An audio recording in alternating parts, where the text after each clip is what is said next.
کرسیاں ہلنے والی ہیں، تخت نشین گرنے والے ہیں، کیونکہ 28 اگست کا یہ چاند گرہن ایک خاص دریچے کو چھو کے لگا ہے۔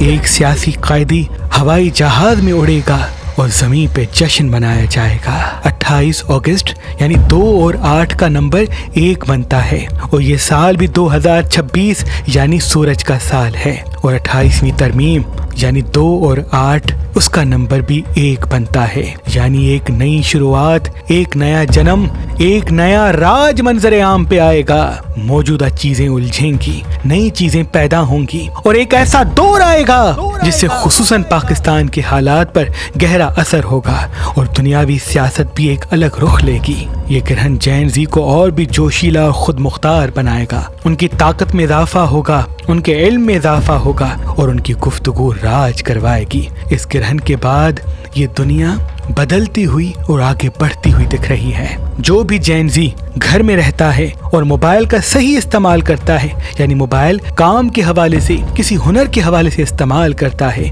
تو ایسا ہو ہی نہیں سکتا کہ وہ گھر بیٹھے بیٹھے پیسہ نہ کمائے۔ گرہن کے بعد دولت کی بارش ہونے والی ہے۔ تھوڑے کام کا بڑا فائدہ جین زی کو ملنے والا ہے، کیونکہ یہ گرہن نیو جنریشن کو اور اسٹرانگ، دولت مند، کامیاب، خود مختار اور مضبوط بنا دے گا۔